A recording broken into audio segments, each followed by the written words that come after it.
He was the driving force for civil liberties, long-lasting peace, and freedom for all.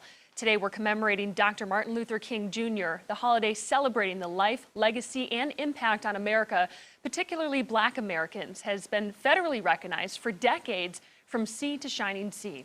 Here in Charlotte, hundreds of people walked through the Harvey B. Gantt Center for African American Arts and Culture today to celebrate the life of Dr. Martin Luther King Jr.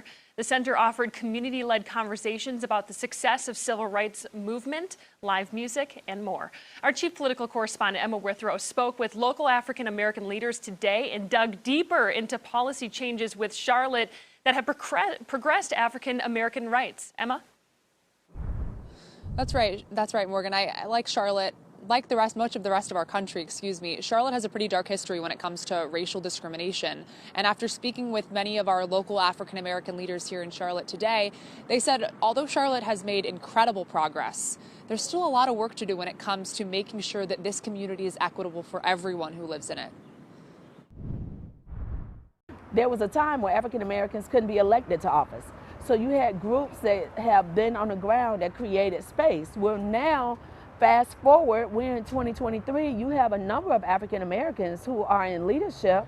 The real question is, what have we done to help create wealth, not just for a select few individuals who have access to equity already, but creating the space. That's Councilmember at Large Lawana Slack Mayfield, who was recently elected back on the Charlotte City Council and remains a strong voice for the African American and LGBTQ communities.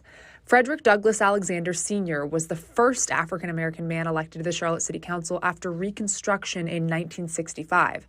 Harvey B. Gantt became Charlotte's first Black mayor in 1983. When you look at the work that Mayor Harvey Gantt did, how difficult that had to have been for him to have enough belief in himself and trusting of God to step in. The pathways that they opened up and that they're still opening, those are my heroes and sheroes in this city. Another local trailblazer is Dorothy Count Scoggins. She spoke on a panel at the Harvey B. Gantt Center today. She was one of the first, and at the time only, African-American students to enroll in the newly desegregated Harry Harding High School in Charlotte. What happened to me at Harding, I then said at 15, what happened to me, I would make sure it didn't happen to another child. So what it did for me is, as a career for me, Sonia told you that I was in early childhood education. I worked in that field for 40 years, but I said it starts at birth. As children come into this world, these children don't know prejudice.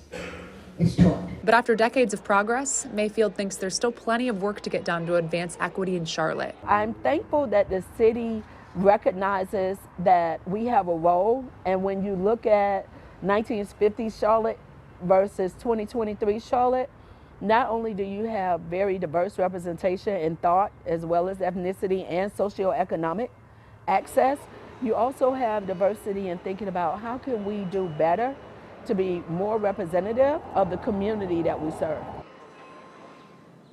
Councilmember Mayfield told me that she's hoping the City Council can look into helping out Black-owned businesses and utilizing more retail space that's currently unused and empty and providing that space for them to open up and expand. But for now, reporting live from the Government Center, Emma Withrow, Queen City News. That was a nice story, Emma. Thank you.